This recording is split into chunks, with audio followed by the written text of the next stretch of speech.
नमस्कार, मैं हूं प्रशांत द्विवेदी। S7 के संवाद कार्यक्रम में आपका बहुत बहुत स्वागत है। हमारे साथ में दिल्ली से सीधे जुड़ गए हैं प्रशांत मिश्रा जी, जो कि सदस्य है राष्ट्रीय कार्यकारिणी अखिल भारतीय विद्यार्थी परिषद। बहुत बहुत स्वागत है आपका प्रशांत जी हमारे खास कार्यक्रम संवाद में। जी, आपका भी बहुत बहुत स्वागत है। प्रशांत जी, आप दिल्ली में हैं इस समय। मैं समझना चाहता हूं कि जिस तरह से दिल्ली में, क्या पूरे देश में, क्या पूरे विश्व में कोरोना वायरस ने अपनी दस्तक दी, उसके बाद बहुत सारी समस्याएं आई। मैं जानना चाहता हूं कि अखिल भारतीय विद्यार्थी परिषद के द्वारा क्या कदम उठाएगा और इस चुनौती से कैसे निपटा गया।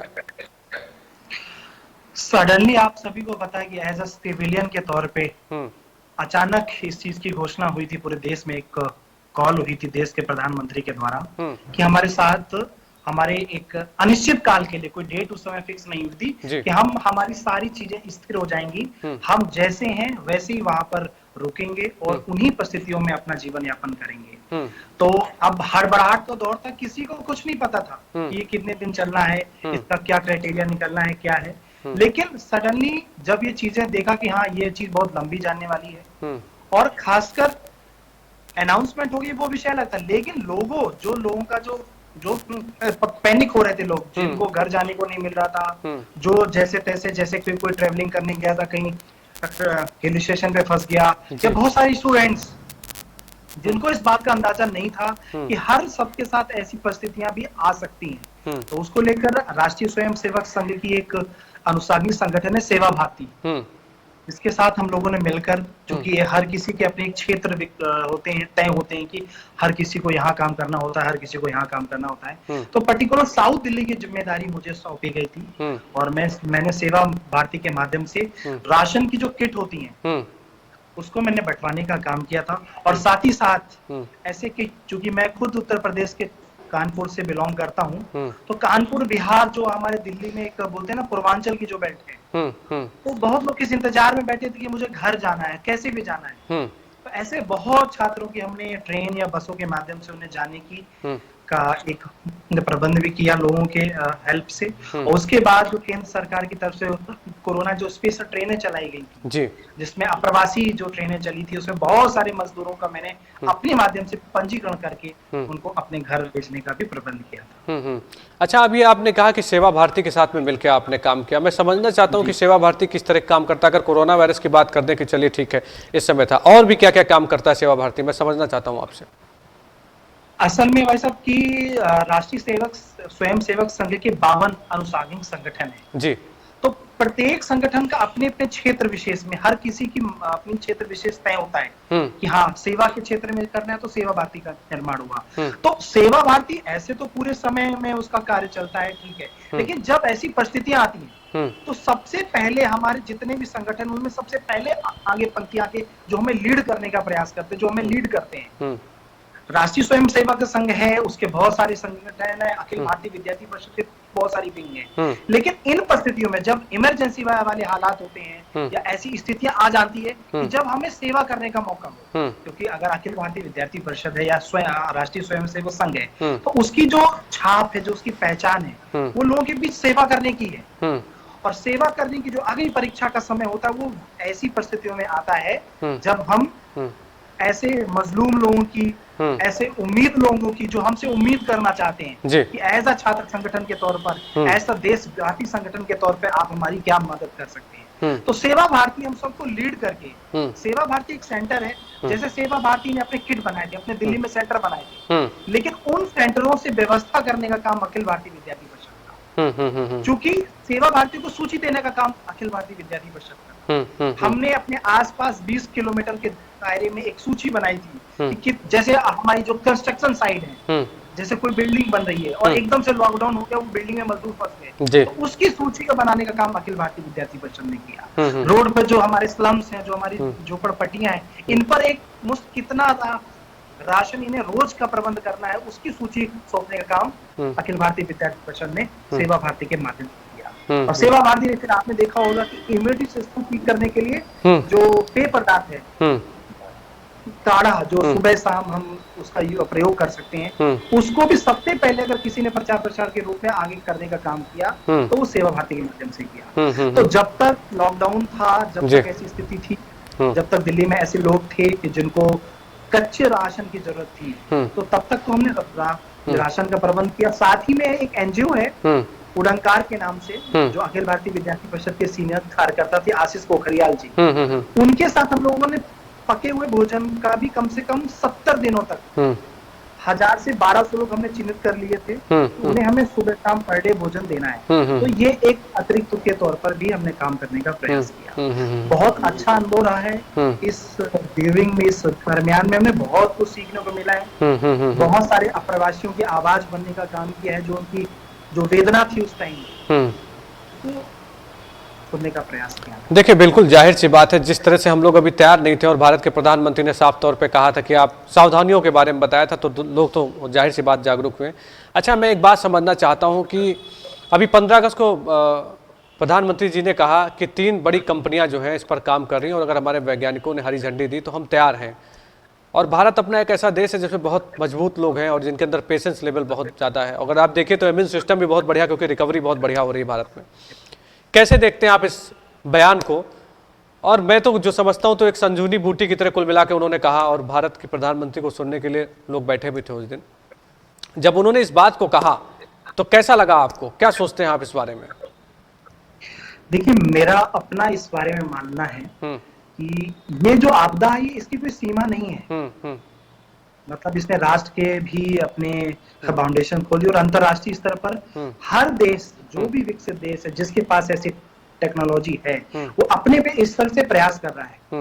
मीडिया के माध्यम से मुझे भी पता चलता कि बहुत सारे लोग ये प्रूव करके बताते कि मेरे पास वैक्सीन आने के प्रमाण मिल रहे हैं, मैंने उसका अभी सफर, लेकिन अभी तक पुख्ता, अभी तक ऐसा कुछ नहीं, ऐसा मुझे लग रहा है कि स्थिति होने को है कि वैक्सीन पूरी तरह बन चुकी है और वो मार्केट में आने को तैयार है। अब अमूमन लगता है कि अगर बहुत सारे जो देश अपना कुल मिला के अपना देश भी उसमें मिला सकते हैं, बहुत सारे परीक्षण लोग कर रहे हैं, अगर वो परीक्षण सक्सेस भी आ जाता है तो अंतरराष्ट्रीय परिदृश्य पर, मान लिया ठीक है, भारत के स्तर पर, वो मार्केट स्तर पर प्रत्येक व्यक्ति तक कब तक पहुंचेगा, ये सबसे बड़ा विषय है। बिल्कुल बिल्कुल। इसीलिए मोदी जी ने बहुत मतलब इशारों में बोला था कि बहुत लंबी चलने वाली प्रक्रिया है, हम इससे उभरने का प्रयास करेंगे। आपने देखा होगा कि मृत्यु दर हमारी सबसे कम हो गई पूरे विश्व में, और जहां तक हम अभी 15 दिन पहले की बात करें तो इतने हमारे परीक्षण नहीं हो रहे थे, लेकिन दिन पर दिन जिस हिसाब से मैं दिल्ली में बैठा हूँ, स्लम्स में अब हमारे सेंटर्स लग रहे हैं, जो छोटी छोटी आबादी, जो मिडिल क्लास की जो आबादी दिल्ली के क्षेत्र है, उनको पर्टिकुलर चिन्हित करके सेंटर बनाए जा रहे हैं। तो ये एक अच्छी चीज है कि सबका इस बार टेस्टिंग होना बहुत जरूरी है, और उसमें भारत ने बहुत तेजी से छलांग लगाई है इसके मामले में। अच्छा, चलिए, हमने कोविड की बात की। प्रशांत जी, आपसे मैं एक बात को समझना चाहता हूं कि लोग कहते हैं कि भारतीय जनता पार्टी में अगर आपको ऊपर तक जाना है तो पहला रास्ता अखिल भारतीय विद्यार्थी परिषद है या स्वयं सेवक संघ है। कैसे देखते हैं इस बात को आप, और क्या कहेंगे अखिल भारतीय विद्यार्थी परिषद के बारे में? देखिए, अखिल भारतीय विद्यार्थी परिषद से मेरा जुड़ना 2009 में रहा है जी। मैं कानपुर के पंडित दीनदयाल विद्यालय से पढ़ा हूँ, तो 3 साल तो मैंने विद्यालय के माध्यम से अखिल भारतीय विद्यार्थी परिषद कानपुर में काम किया, और 2012 से अभी 20 तक अभी भी वर्तमान में अखिल भारतीय विद्यार्थी परिषद में काम कर रहा हूँ। तो एक जो व्यवहारिक प्रक्रिया है 10 साल की, उसमें हमें कभी ऐसा महसूस नहीं हुआ कि हम किसी पर्टिकुलर पार्टी के लिए काम करते हैं। हाँ, विचार हो सकता है, एक विचार की अपनी केंद्रीयता हो सकती है, उसके अलग अलग बिंदु हो सकते हैं जी। छात्र संगठन के तौर पर छात्रों के बीच काम करने का अगर बीड़ा उठाया है राष्ट्रीय स्वयं संघ की प्रेरणा से, तो अखिल भारतीय विद्यार्थी परिषद। हाँ, बहुत सारे ऐसे लोग हैं जो अखिल भारतीय विद्यार्थी परिषद से अपनी बेसिक पाठशाला सीख के भारतीय जनता पार्टी में काम करने जाते हैं, लेकिन मैं आपको प्रत्यक्ष रूप से बताता हूँ कि हमारी बैठक में किसी भी भाजपा के नेता का फोटो नहीं होता है, और भाजपा की किसी भी हम योजना का या उसकी प्लानिंग का हिस्सा नहीं होते। और अखिल भारतीय विद्यार्थी परिषद की जो बुनियाद पड़ी थी वो 1949 में पड़ी थी जी जी। और आप भी पत्रकार इस बारे में जानते होंगे, भाजपा से पहले जनसंघ, भारतीय जनसंघ भी बने हैं, तो अखिल भारतीय विद्यार्थी परिषद से पुराने नहीं है। ठीक है, वो विचार वहां से निकला, उसके बाद उसने राजनीति का रास्ता अपना अख्तियार किया, तो अपना मापदंड अलग है और भारतीय जनता पार्टी का मापदंड अलग है। लेकिन अगर भारत माता की जय के जयकारा का नारा वो भी सार्थकता के साथ सिद्ध करते हैं, तो छात्र समुदाय के बीच हम भी उसको सिद्ध करते हैं। लेकिन डायरेक्ट हमारा इसका कनेक्शन है कि नहीं, भाजपा ज्वाइन करने से पहले अखिल भारतीय विद्यार्थी परिषद का मेंबर होना है, ऐसा कुछ नहीं। मेरे बहुत सारे मित्र हैं जो एक सीमित मात्रा में विद्यार्थी परिषद में रह के बहुत अच्छी जॉब्स कर रहे हैं, बहुत अच्छे प्राइवेट सेक्टर में चले गए, एनजीओ चला रहे हैं, पत्रकार हैं जी। तो ये तो व्यक्ति के विवेक पर डिपेंड करता है कि वो राजनीति में जाएगा या नहीं। अच्छा, आप दिल्ली में बैठे हुए हैं और आप राष्ट्रीय कार्यकारिणी के सदस्य हैं अखिल भारतीय विद्यार्थी परिषद के। मुझे बताइए कि अखिल भारतीय विद्यार्थी परिषद क्या क्या काम करता है, क्योंकि मैं भी समझना चाहता हूं कि विकास की बात कर लें या अगर आप देखें छात्र राजनीति में भी बहुत आगे हैं आप लोग, और जाहिर सी बात है जिस तरह से चुनाव होते हैं उसमें कई सारे रुझान भी आपके पक्ष में आ रहे हैं। कैसे देखते हैं आप, क्या कार्य करने का क्या तरीका होता है, मैं समझना चाहता हूँ उसको। देखिए, अभी जो समय चल रहा है ये अगस्त का, तो हाल फिलहाल अगस्त दिल्ली विश्वविद्यालय छात्र संघ चुनाव का बहुत पीक टाइम हुआ करता था। जी बिल्कुल। मगर इस आपदा की वजह से अभी सारी चीजें ब्लॉक हो गई हैं। तो अखिल भारतीय विद्यार्थी परिषद अभी रचनात्मक क्रिएटिव प्रोग्राम की तरफ से, अभी जैसे सावन में हमने वृक्षारोपण के बहुत सारे प्रोग्राम्स किए, ब्लड डोनेशन कैंप हमने बहुत सारे, जहां पर हमें लगता था कि नहीं, अनुमति के द्वारा अनुमति के माध्यम से हमने ब्लड डोनेशन कैंप भी लगाए। बहुत सारे वर्कशॉप का भी, जैसे हमारे पास ऐसे बहुत सारे क्षेत्र विशेषज्ञ के लोग थे, तो कैरियर काउंसलिंग के भी हमने ऑनलाइन बहुत सारे प्रोग्राम करवाए। जैसे कोई पत्रकार बनना चाहता है इनिशियल स्टेज पर, तो एक बड़े पत्रकार का उनके साथ वेबिनार कराया। बहुत सारे जो प्रोफेसर नेट करना चाहते हैं, पीएचडी करना चाहते हैं, तो पर्टिकुलर सब्जेक्ट के एक प्रोफेसर के द्वारा उनको वेबिनार कराया। क्योंकि मोदी जी ने कहा था कि अगर ये चुनौती है तो ये अवसर भी है। तो एक विद्यार्थी के लिए घर पे रहकर स्वाध्याय से बड़ा कोई अवसर नहीं हो सकता है। तो विद्यार्थी परिषद ने उसी आधार पर छात्रों के हितों को ध्यान में रखते हुए अलग अलग टेस्ट के लोगों के लिए अलग अलग विशेषज्ञ के द्वारा बहुत सारे ऑनलाइन व्याख्यान का भी फिलहाल चलाए। अच्छा, मुझे बताइए, आपने कहा विश्वविद्यालय को चुनाव, जाहिर सी बात है इस समय काफ़ी तैयारियां होती थी, मैं भी देखता था दिल्ली में। तो मुझे ये बताइए कि जेएनयू में क्या होता है। अगर देखिए लगातार जो मतलब जेएनयू के जो स्टूडेंट हैं वो लगातार अखिल भारतीय विद्यार्थी परिषद के लोगों पे आरोप लगाते हैं कि नहीं उन्होंने ये कर दिया, उन्होंने वो कर दिया। कई सारी घटनाएं भी सामने ऐसी आई। कैसे देखते हैं आप जेएनयू की किसी भी घटना के बारे में, क्या कहना आपको? क्योंकि आप दिल्ली में बैठे तो जाहिर सी बात है आपने बहुत नजदीक से सब कुछ देखा होगा। मैं समझना चाहता हूँ इस बात को आपसे। जी, जेएनयू की तो शुरुआत ही, आप तो पत्रकार हैं और जेएनयू के बारे में जो अच्छे से जानते होंगे या जेएनयू के बारे में जानने की कोशिश की होगी जी। तो जेएनयू की शुरुआत ही कहीं ना कहीं कुछ कंट्रोवर्सी विचारधारा को एक जगह लाने पर की जो बुनियाद डाली गई थी वहीं से थी। और अभी मेरी आपसे अनौपचारिक जब बात कर चल रही थी उमर खालिद जी, उमर खालिद के बारे में आप सभी ने सुना होगा, तो एक मेरे पर क्रिमिनल केस भी इसी चक्कर में लगा हुआ है। रामजस में 2017 में रामजस में उसे आना था, दिल्ली विश्वविद्यालय का नॉर्थ कैंपस में कॉलेज है रामजस है, हाँ। उसको वहां की ड्रामेटिक सोसाइटी ने उसे इनवाइट किया था उमर खालिद को। और जैसे चूंकि मैं उस समय कैंपस का इंचार्ज था, छात्र संघ चुनाव की तैयारी कर रहा था, एक अपने आप में उबाल था, तो जैसे ही मुझे पता चला कि उमर खालिद जैसे लोग इस प्रोग्राम का हिस्सा बनना चाहते हैं और इस प्रोग्राम में एज अ चीफ गेस्ट बन के आ रहे हैं, उसी समय मेरी कुछ प्रोग्राम से पहले उमर खालिद को हमने चौराहे पे पकड़ लिया था और अपने आक्रोश को, अपनी इन चीजों को, मतलब मैंने प्रयास किया उन्हें दिखाने का कि हम ये प्रोग्राम नहीं होने देंगे। उसी चक्कर में दिल्ली पुलिस के द्वारा मुझ पर क्रिमिनल केस भी लगा था। तो मैं इनको अगर इनको हम स्टडी करते रहते हैं तो एक खास एक विचारधारा, खास किस्म की घटनाओं को उठाने वाले लोग हैं। बस इनको क्या है कि जैसे जेएनयू ऐसा केंद्र है कि यहाँ छोटी से छोटी सुगबुगाहट को भी मीडिया के ऐसे कुछ खास चैनल हैं जो उसको एक धार देने की कोशिश करते हैं, और फिलहाल कुछ नहीं है। अगर हम इनको महत्व देना बंद कर देंगे तो ये कुछ नहीं है फिलहाल।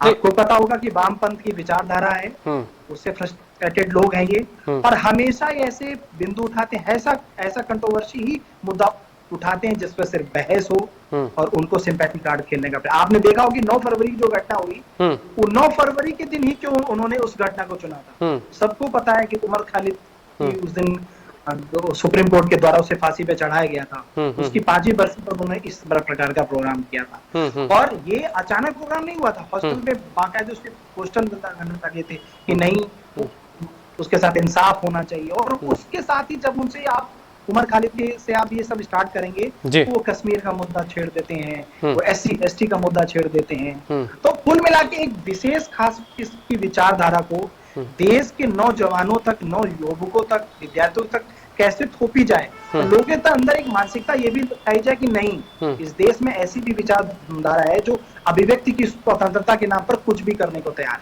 है। अच्छा, मुझे एक बात समझ में नहीं आती। देखिए, आप भारत में रहते हैं और अगर आप किसी तरह की गलत बात करते हैं, भारत माता के बारे में जय नहीं बोलते हैं, और आपने जैसा बताया कि जाहिर सी बात है सभी ने देखा था कि जिस तरह से वो 9 तारीख की घटना हुई, आपने बताया उसके बारे में। तो कैसे करते हैं लोग, कौन लोग इनके पीछे हैं? अरे आपकी सरकार है, आपकी सेंट्रल में गवर्नमेंट है, कैसे होता है ये सब? मैं समझना चाहता हूँ इस बात को। कभी कभी मैं भी नहीं समझ पाता हूँ कि ये वहाँ पे कैसे क्या हो रहा है। और जाहिर सी बात है, लेकिन कहीं ना कहीं जेएनयू को लोग कहते हैं वहाँ पे पढ़ाई का एक बहुत बड़ा केंद्र है और अच्छे बच्चे वहाँ से निकलते हैं, आगे बढ़ते हैं। तो ये होता क्या है वहाँ पे, मैं समझना चाहता हूँ आपसे। देखिए प्रशांत जी, इसमें तो कोई संदेह नहीं है जी कि जेएनयू जो जवाहरलाल नेहरू विश्वविद्यालय है वो पढ़ाई का बहुत अच्छा, बहुत उम्दा केंद्र है, इसमें तो कोई शक नहीं है। जी मेरा एडमिशन भले वहां नहीं है, लेकिन मैं बहुत लोगों के वहां संपर्क में रहता हूँ। तो वहां देश की प्रतिभा तो हर कोने से आती है जी, लेकिन उस प्रतिभा को फिर 3 साल या 5 साल जैसा वो पीएचडी करने आते हैं या एमए करने आते हैं, बीए करने आते हैं, उसके बाद जो खाद डाल के जो उनको तैयार किया जाता है, वो वहां पर जो फैकल्टी ऑफ मेंबर हैं, मेरा फैकल्टी ऑफ मेंबर से कहना जो वहाँ के प्रोफेसर्स हैं जी, जो उस तरह की पौध तैयार करने में जो उनकी बहुत बड़ी भूमिका, वो बहुत बड़ी संदिग्ध भूमिका है। बहुत बार बोलते हैं कि आपकी सरकार है, दिल्ली पुलिस है, ये सारी चीजें सब आपके पास सारे सबूत भी पुख्ता है, तब भी उन्हें सजा लेने में या देने में इतनी लेट क्यों का प्रोसेस क्यों हो जाता है? तो आपको पता है कि दिल्ली सरकार आम आदमी पार्टी की दिल्ली सरकार है, और जो कानून का जो प्रोसेस है वो फाइल सुप्रीम कोर्ट से पहले अगर कोई फाइल भेजता है, वो दिल्ली सरकार की फाइल भेजती है। तो जानबूझ कर उस फाइल का टाइम इतना लेट किया जाता है ताकि समय आने पर उसका जवाब न दिया जा सके। और आपको भी पता है कि मीडिया 4-5 दिन की सुर्खियों के बाद उसको फिर ना कोई नया मुद्दा मिल जाता है, तो जो मुद्दे को धार हमेशा देनी चाहिए। अब मैं आपके चैनल के माध्यम से, अभी बहुत बड़ी घटना बॉम्बे में हुई सुशांत सिंह की, बताइए। तो मैं उस चैनल का नाम नहीं लेना चाहता हूँ। एक पर्टिकुलर चैनल ने, कितने लोगों ने उसको नकार दिया था कि आत्महत्या है, इस पे कुछ नहीं रखा है, लेकिन एक चैनल ने, मैं उसका नाम भले उस चैनल का नहीं लेना चाहता हूँ, लेकिन उस चैनल ने वो जिम्मेदारी उठाई और कम से कम 50 दिन वो अभियान चलाया, एसएसएफ और सीबीआई, और आज वो मुहिम रंग लाई। आज आपको भी पता होगा सुप्रीम कोर्ट ने ऑर्डर हुआ है, ये गाइडलाइन दे दी है कि मुंबई पुलिस को हेल्प भी करनी होगी और ये चार्ज सीबीआई के नाम। तो मीडिया का रोल भी कहीं ना कहीं इसमें देखना, अगर हम चाहते हैं कि ऐसे लोगों को बेनकाब किया जाए, ऐसे लोगों को सामने किया जाए, तो शुरू से लेकर अंत तक उनके पीछे पड़ना होगा, चाहे वो मीडिया हो, चाहे वो सुप्रीम कोर्ट हो या कोर्ट हो। हमें कहीं ना कहीं बैकअप देते रहना चाहिए ताकि कोई भी प्रोसेस है तो वो स्लो ना पड़ सके। क्योंकि दिल्ली, आपको पता होगा, दिल्ली हाई कोर्ट कहीं ना कहीं दिल्ली सरकार से भी प्रभावित होती है, नहीं, और जो फाइल लेट हुई, वो दिल्ली सरकार की वजह से हुई। अच्छा देखिए, अगर माना जाए तो अब आम आदमी पार्टी आरोप लगाती है कि राज्यपाल आपके हैं, उपराज्यपाल एलजी आपके हैं, तो अगर एलजी वहां पे बैठे सारा डिसीजन ले रहे हैं, तो फिर या ये आरोप प्रत्यारोप का जो गेम चलता है, ये समझने की जरूरत है। सबसे बड़ी बात है, देखिए आप भी दिल्ली में बैठे हैं, बहुत सारी चीजें देखते हो, और मैंने भी जिस हिसाब से देखा है, तो ये आरोप प्रत्यारोप का जो गेम चलता है, इसके बारे में क्या कहना है आपका? क्योंकि आम आदमी पार्टी के अरविंद केजरीवाल हरदम कहते हैं कि हम तो भाई कुछ कर ही नहीं पाते, क्योंकि एलजी का सारा रोल है, हम तो कुछ कर ही नहीं सकते, हम ये नहीं कर सकते, वो नहीं कर सकते। तो क्या समझते हैं आप, क्या लगता है आपको कि इस तरह की राजनीति हो रही है? अगर विकास की भी बात कर लूं मैं, तो कहीं ना कहीं उनका आरोप यही लगता है कि भाई वो तो दिल्ली सरकार के पास बहुत सारे अधिकार नहीं है मेरे पास में काम करने के लिए। तो इसमें देरी होती तो एलजी साहब क्या कहेंगे इस बारे में, मतलब क्या कहना है आपका?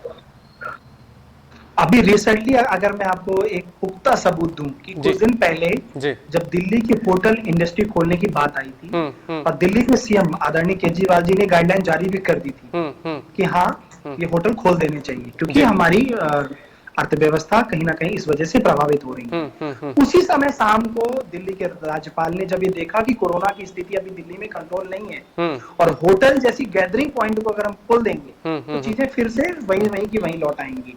तो जब उन्हें लगता है कि हम चीज गलत करते हैं तो वो राज्यपाल के फैसले का स्वागत करते हैं, लेकिन अगर उन्हें बिजली फ्री करनी होती, पानी फ्री करना होता है, या कुछ ऐसे कुछ चीजें जो सिर्फ कुछ क्षणिक लोगों के लिए लाभ हो और कुछ समय के लिए लाभ हो, तब उन्हें राज्यपाल के फैसलों की जरूरत नहीं पड़ती है। अगर दिल्ली में एक दिन की बारिश हो जाती, हालांकि मैं अखिल भारतीय विद्यार्थी परिषद का हूँ कार्यकर्ता, और अपने सीमा से बाहर होकर अगर बात बोलूं, दिल्ली के भौगोलिक स्ट्रक्चर के बारे में बात करूं, अगर 2 से 3 घंटे का लगातार हट के बारिश हो जाती है, दिल्ली के हाल बहुत बुरे हो जाते हैं। ये अभी रिसेंटली दिल्ली के हालातों के बारे में मैं बता रहा हूँ आपको जी। तो ये जो सय और मात का खेल है, ये केजरीवाल को अपने आप पर बहुत चीजें क्लियर करनी पड़ेंगी। आपको इतना मैंडेट मिलता है और प्रॉपर मैंडेट मिलता है, इसमें कोई वो मैं भी इस बात का स्वागत करता हूं कि लोग उनको बहुमत देते हैं और बहुत सोच समझकर, बहुत उम्मीदों के साथ देते हैं। तो इन क्षणिक मुद्दों के खेलने के बजाय स्थायी दिल्ली कैसे हो, समृद्ध दिल्ली कैसे हो, वैभवशाली दिल्ली कैसे हो, इस पर उन्हें सोचना चाहिए। बिल्कुल ठीक बात कही प्रशांत जी आपने। अगर हम लोग एक एजेंडे पे चले, विकास की बात करें, और उनकी पार्टी का नाम भी आम आदमी पार्टी है, तो अगर आम आदमी की विकास की बात करें, उसको हर तरह की सुविधाओं की बात करें, तभी सरकार बनती है। और मेरे ख्याल से अगर सरकार अपना काम नहीं करेंगी और इसी तरह से आरोप प्रत्यारोप का काम करेंगी, तो वो सरकार फिर पता नहीं, भगवान समझ सकता है कि कैसे काम करेगी। अच्छा, मुझे बताइए कि आपने जेएनयू की बात कही, कौन सी ताकतें हैं ऐसी पीछे उनकी कि अगर ऐसा कुछ हो रहा है जैसा आपने बताया हमें, तो कौन सी ताकतें इस तरह से पीछे लगी हुई हैं कि इतना बड़ा भवंडर हो जाता है कुल मिला के? ये कौन से लोग हैं? आप लोग जरूर, जाहिर सी बात है कि आप जिस तरह से जिस मिशन पे जुटे हैं, जिस तरह से आप काम कर रहे हैं, आपने बताया, तो मैं समझना चाहता हूं कि कौन सी अदृश्य ताकतें उनके साथ में हैं, जिनका कोई विकल्प नहीं है आप लोगों के पास में, ये सरकारें नहीं सोच पाती है, वहां तक पहुंच नहीं पाती हैं। मुझे बेबाकी से इस बात का जवाब दीजिएगा प्रशांत जी आप। देखिए प्रशांत जी, जब भी कुछ लोगों के द्वारा ऐसी घटना घटित होती है और उस घटना के उपरांत मीडिया के माध्यम से, अखबार के माध्यम से पूरे देश में अगर वो जाती है, तो उन कुछ लोगों की वजह से जेएनयू बदनाम होता है। पूरा जेएनयू नहीं है, लेकिन वो सिर्फ टारगेट करके, क्योंकि लोग क्या जेएनयू के कुछ लोगों को लेकर उस बात को नहीं करते, या घटना की जो चर्चा करते हैं वो जेएनयू को पर्टिकुलर बीच में लाते हैं कि जेएनयू के ऐसे लोग, जेएनयू में ऐसा होता है। तो सिर्फ उनकी वजह से हम बहुत बार क्या होता है कि जेएनयू को बीच में ले आते हैं। दूसरी आपने बोली कि बहुत पीछे लोग, इनके पास कौन सी शक्तियां हैं। जब से मोदी सरकार आई है तब से ये चीजें बहुत क्लियर दिखने लगी। ऐसा नहीं है कि वहां पहले नहीं होता था। बहुत बार आपने देखा होगा कि छत्तीसगढ़ में एक जगह है दंतेवाड़ा, तो जब वहां अपने आर्मी के 86 जवान जब शहीद हुए थे, उस घटना का जश्न भी जेएनयू में मनाया जाता है। महिषासुर का उत्सव भी जेएनयू में मनाया जाता है। अगर कोई जेएनयू में कवि सम्मेलन होता है, उसमें राष्ट्र की बात करने वाला कोई कवि अगर वहां पोयम गाता है, तो उसको जूते चप्पलों से मारा जाता है। तो ऐसी क्या चीज है पूरे चार दीवारी में कि अगर देश की कोई बात कर देता है तो लोगों को वो चुभने लगती है जी। ये बात सही है कि अभी हाल फिलहाल में जो वहां पर कुछ इस तरह की घटनाएं हुई, और जेएनयू की पुनरावृत्ति इन्होंने रामजस में भी करने की सोची। और आप ये सोचो कि इनके कुछ गढ़ हैं, जैसे हैदराबाद विश्वविद्यालय, उस्मानिया विश्वविद्यालय है, जादव यूनिवर्सिटी जो कलकत्ता में है, और ये जेएनयू जवाहरलाल यूनिवर्सिटी और अलीगढ़ मुस्लिम विश्वविद्यालय। देश में इतने केंद्रीय विश्वविद्यालय हैं, शिक्षा के इतने संस्थान हैं, लेकिन पर्टिकुलर कुछ क्षेत्रों में, कुछ संस्थानों में ही ऐसी गतिविधियां क्यों होती हैं? ये बहुत सोचने वाली बात है। अगर हमारी सरकार उनको इतना टैक्स देके, हमारे देश की जनता है, आपको पता होगा, आपके पास आंकड़े भी होंगे, स्टूडेंट के एक विद्यार्थी पर कितने पैसे खर्च किए जाते हैं पूरे साल, और बहुत मामूली सी उनकी फीस ली जाती है। अभी लॉकडाउन से पहले जेएनयू के हॉस्टल की फीस बढ़ाई गई, उसको लेकर बहुत बड़ा 10-15 दिन का इन्होंने पूरा अभियान चलाया था। पूरी तरह इन्होंने पूरा जेएनयू ठप कर दिया था, और गोरिल्ला वार होता था, कहीं ये इंटरनेट ऑफिस को तंग करते थे, भंग करते थे, ये सारी चीजें हुई। तो आखिरकार ये चाहते क्या है? हर एक नीति का विरोध करना, सिर्फ अगर कोई चीज चल रही नियोजित तो उसको ठप कर देना। अगर ये जेएनयू को अच्छा करना चाहते हैं तो जेएनयू में क्लासेस क्यों नहीं होने देते? अभी तो चलो लॉकडाउन है, हर जगह पूरे देश की स्थिति एक जैसी, लेकिन उसके पहले भी जेएनयू में 2 महीने से क्लासेस नहीं चल रही थी। जेएनयू के पेपर अभी तक नहीं हुए, जो पेपर पिछले सेमेस्टर में हो जाने चाहिए वो अभी तक नहीं हुए। कोरोना तो बहुत बाद में आया है। ये सब स्थिति, और मेरा भी एक अपना मानना है एज एक स्टूडेंट, एक विद्यार्थी के नाते जी, कि जरूरत से ज्यादा इनको महत्व देना भी हमें कहीं ना कहीं अकरता है। अगर स्टूडेंट है तो हद में रहें। आप किसी भी योजना के बारे में, किसी भी मसौदे के बारे में बहस करिए, खुल के करिए, लेकिन किसी भी गतिविधि को आप रोक नहीं सकते। देखिए प्रशांत जी, जाहिर सी बात है, जो भी वहाँ होता है उससे अगर नुकसान किसी का होता है तो टैलेंटेड स्टूडेंट किसका भी होता है। जो पढ़ाई करने वाले छात्र अपने गांव से आते हैं, बड़े सपने लेके आते हैं कि नहीं मुझे जेएनयू में जाना है, और जब इस तरह की पॉलिटिक्स वहाँ पे चलती है तो जो पढ़ने लिखने वाले बच्चे हैं उनका सबसे ज़्यादा नुकसान होता है।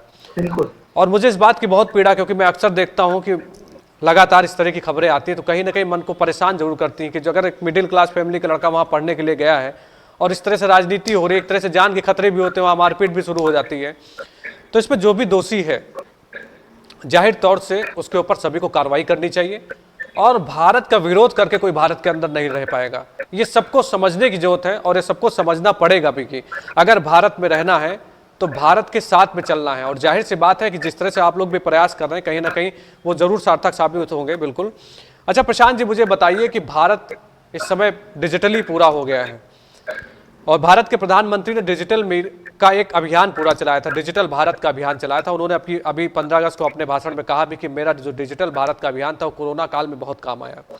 आप भी बता रहे हैं, लगातार वेबिनार कर रहे हैं, ऑनलाइन कई लोगों से बातचीत कर रहे हैं, तो मुझे इस बात को बताइए कि कैसे देखते हैं आप इस सपने को, जैसे भारत के प्रधानमंत्री ने देखा और आज कोरोना काल में बहुत बड़ा एक संकट में बहुत बड़ा एक तरह से आप देखिए तो संजीवनी बूटी का काम कर रहा है डिजिटल माध्यम जो है, क्योंकि विकास के पहिए जो बिल्कुल अगर कुछ ना होता तो सब रुक जाते हैं, कहीं कुछ दिखाई ना पड़ता, आपको कई सारी समस्याओं का सामना करना पड़ता।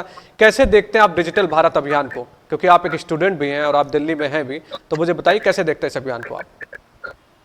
प्रशांत जी, जब तक ये महामारी नहीं आई थी तो हमने इस बात का अनुमान भी नहीं लगाया था, अंदाजा भी नहीं लगाया था कि हमें इस तरह के प्रबंधों की आवश्यकता पड़ेगी। हालांकि जो हमारे विकसित देश हैं उनके पास बहुत पहले से इस बात की प्रिपरेशन थी और वहां आपने देखा होगा बहुत सारे विकसित देश हैं कि उनकी फिजिकली क्लासेस भले ना लगी लेकिन उनका जो ऑनलाइन क्लासेस चलाने का सिस्टम था वो हमसे कई गुना ज्यादा अच्छा था। तो प्रशासनिक स्तर पर या कोई जो वेल मेंटेन छात्र संगठन है या जिनके पास टेक्निकल चीजें ऑलरेडी थी, उन्हें तो एक बहुत अच्छा एक अनुभव भी मिला और इस दरमियान जितनी भी चीजें होती गई उससे हमें सीखने को भी मौका मिला। लेकिन ये देश सिर्फ मेट्रो शहरों के भौगोलिक स्तर पर नहीं बना है, ये देश सुदूर देशों, ये ग्रामीण पृष्ठभूमि, ऐसे लोग हैं जिनके पास अभी ढंग का फोन भी नहीं है, लैपटॉप और इस तरह के जितने भी डिजिटल माध्यम है वो तो बहुत दूर की बात है। लेकिन हाँ, आने वाले समय में हमें फिजिकल और डिजिटल माध्यम में बैलेंस करके चलना पड़ेगा। किसी एक को जरूरत से ज्यादा प्राथमिकता देना ठीक नहीं है। आज ठीक है, हमारी समय की मांग थी तो हमने उससे काम चलाया और आगे भी अगर हमें लगता है कि इस चीज से हमारा काम बन सकता है तो बनना चाहिए। लेकिन इसके चक्कर में हमें अपना फिजिकली जो हमारी जो एक पहचान है, जिसकी वजह से हमारा जो ग्राउंड है, जो हमारा आधार है, उसको भी कहीं ना कहीं हमें कम नहीं करना चाहिए। जी जी बिल्कुल। और इसीलिए आप देख रहे होंगे कि हमारी जो क्लासेस हैं, मतलब वेबिनार छोड़ दिए जाएं, वहां पर सारी टेक्निकल सुविधाएं होती हैं, लेकिन मेट्रो शहरों के अलावा जितने भी ऐसे जो छोटे शहर है, मिडिल क्लास के शहर है, वहां उस तरह की अभी ऑनलाइन की ऐसी बहुत विकसित व्यवस्था नहीं की गई है। मैं बहुत लोगों से पर्सनली भी जुड़ा हूं, तो वहां अभी खाना पूर्ति है ऑनलाइन के नाम पर। तो कम से कम जो हमारे जो एजुकेशन के क्षेत्र हैं, जो कॉलेज हैं, जो डिग्री कॉलेज, जो स्कूल हैं, जिनको ये डिजिटल प्लेटफॉर्म का बीड़ा उठाना है, उनको कम से कम समय आने पर अपनी सिस्टम को ठीक करना पड़ेगा, मजबूत करना पड़ेगा। प्रशांत जी, आपने बहुत अच्छी बात की और बहुत कम लोग इस तरह से बोलते हैं, मुझे समझ में कभी कभी नहीं आता। लगातार अगर मैं बात करता हूं किसी से तो वो यही कहते हैं कि हाँ भाई ठीक है, बहुत बढ़िया, लेकिन संसाधनों की बिल्कुल कमी है। अगर गांव और दूर शहरों में जाके देखें, जहाँ पे कई सारा जगह देखें तो आप इंटरनेट की प्रॉब्लम है, बहुत लोगों के पास मल्टीमीडिया फोन ही नहीं है, अभी बहुत अछूता है। जाहिर सी बात है, बहुत प्रयास करना पड़ेगा और बहुत समय भी लगेगा। जी, सबसे बड़ी बात है प्रशांत जी, अभी ट्रेनिंग की भी आवश्यकता है, प्रशिक्षण की भी आवश्यकता है। आवश्यकता है, बिल्कुल सही बात आपने कही। अच्छा प्रशांत जी, जो संवाद प्रोग्राम हम लोग करते हैं, 7 अपना डिजिटली प्लेटफॉर्म पे मौजूद है और जो संवाद कार्यक्रम करते हैं तो हम लोग इसमें आपके बारे में बात करते हैं। मुझे आप अपने सफर के बारे में बताइए, अंतिम सवाल है मेरा आपसे। सफर तो कानपुर से निकला था और मेरे पिताजी का कहना था कि आपको इस लाइन में नहीं जाना, चूंकि मैं बचपन से थोड़ा क्रांतिकारी विचारधारा इस तरह, चूंकि मैं पंडित दीनदयाल विद्यालय में एडमिशन हुआ था जी, तो शुरू से मुझे ये चीजें बहुत पसंद थी कि हाँ, अन्याय के खिलाफ खड़े होना है, किसी के साथ अगर कोई गलत होता है तो उसके साथ खड़े होना है। मगर ये कभी नहीं सोचा था, चूंकि मेरा यूपीएस पेट्रोलियम बीबीए एलएलबी में एडमिशन हो गया था, उस समय क्लैट आया था नया 5 वर्ष का कोर्स आया था, तो मेरा उसमें हो गया था। तो मेरे पिताजी का कहना था कि नहीं, आपको पढ़ने के क्षेत्र में जाना और पढ़ने के बाद आप जो मन, लेकिन क्या है कि मैंने कानपुर में छात्र संघ का स्वाद देख लिया था, क्योंकि मेरे दीनदयाल के बगल में एसडी कॉलेज है। तो मैं एसडी कॉलेज, उस समय छात्र संघ चुनाव होते थे, क्योंकि उत्तर प्रदेश से बहुत मजबूत चुनाव होते थे उसमें, बहुत बड़ी बड़ी भीड़ों के साथ लोगों का स्वागत होता था। तो वो चीज मेरे मन में आ चुकी थी। और जाहिर सी बात है कि जब 9th में बच्चा सीखता है या कुछ देखने की कोशिश करता है, उस समय मैंने बजरंग दल ज्वाइन कर लिया था। तो एक घटना में मैं गिरफ्तार भी हो गया था, तो मुझे 9th क्लास में हवालात, लोग कुछ और अनुभव करते, मुझे 9th क्लास में हवालात करना, जो कि वैलेंटाइन डे का विरोध किया था मैंने। अच्छा। तो 14 फरवरी होती है। अब वो बात अलग है कि उस समय बहुत पिछला था और मेरा इतना माइंड इतना विकसित भी नहीं था। उसके बाद मैं दिल्ली विश्वविद्यालय की ओर रुख किया, मेरे नंबर अच्छे थे, चूंकि मेरी स्कूलिंग दीनदयाल से हुई। मेरा वेंकी कॉलेज में एडमिशन हुआ, साउथ कैंपस में वेंकी कॉलेज है, वहां मैंने हिंदी विषय में एडमिशन लिया। और सेकेंड ईयर में मैंने छात्र संघ अध्यक्ष का चुनाव लड़ा, और मैं सबसे ज्यादा मार्जिन से और सबसे कम उम्र का और सबसे सेकेंड ईयर में छात्र संघ अध्यक्ष चुनाव जीता था मैंने, 76 वोटों से। चूंकि क्षेत्रवाद का भी मुझे बहुत बड़ा एक इस बात को झेलना पड़ा, चूंकि मैं कानपुर से गया था। तो जहां चाह है वहां राह है, और डर के आगे जीत है। मैं दो चीजें बहुत मानता हूँ, एक तो जोखिम उठाना चाहिए, जोखिम उठाने में आपको मजा आना चाहिए। ये नहीं सोचना चाहिए अगर कोई चीज आप सोच रहे हो कि एक चीज करनी है तो इसके पीछे क्या अड़चने आई, अड़चने आती रहेंगी, लेकिन आपको कदम आगे बढ़ाने हैं। उसके बाद मैंने 15-16 में दिल्ली विश्वविद्यालय छात्र संघ चुनाव की भी प्रिपरेशन की। मुझे दुर्भाग्यवश टिकट नहीं मिली, लेकिन आज मैं पूरे यूपी बिहार के एक छात्र संघ का एक बहुत बड़ा अनुभव लेके चलता हूँ। यूपी बिहार की जो है कि दिल्ली विश्वविद्यालय में जो लीडरशिप पीछे हुआ करती थी जी, आज मेरे 5-6 सालों के अनुभव के माध्यम से आज बहुत सारे लोग दिल्ली विश्वविद्यालय के छात्र संघ चुनाव में यूपी बिहार के लोग आगे आते हैं। और अभी रिसेंटली 2017 में शक्ति सिंह दिल्ली विश्वविद्यालय छात्र संघ अध्यक्ष चुने गए थे, जिनको मैंने ही चुनाव में उनको समर्थन किया था, उनको मैंने पूरा बैकअप दिया था। तो आज स्थिति बहुत अच्छी हो गई और आत्मविश्वास आ चुका है जी। कोई भी यूपी बिहार का लड़का आके दिल्ली विश्वविद्यालय में छात्र संघ चुनाव की तैयारी कर सकता है, चुनाव लड़ सकता है। चलिए, बहुत बहुत शुभकामनाएं आपको। और आप जिस तरह से कह रहे हैं कि यूपी बिहार के लड़कों को आगे बढ़ाएंगे, जिस तरह से आपने कहा कि चुनाव में उनको पार्टिसिपेट कराएंगे, और एक बात बिल्कुल सही है, more risk more gain, no risk no gain. अगर आप लाइफ में इसी तरफ चलते हैं तो जरूर आगे बढ़ते हैं। प्रशांत जी, आपका बहुत बहुत धन्यवाद, आप और आगे बढ़े, हमारी बहुत बहुत शुभकामनाएं आपको। बहुत बहुत धन्यवाद, थैंक यू, बहुत शुक्रिया, बहुत बहुत शुक्रिया।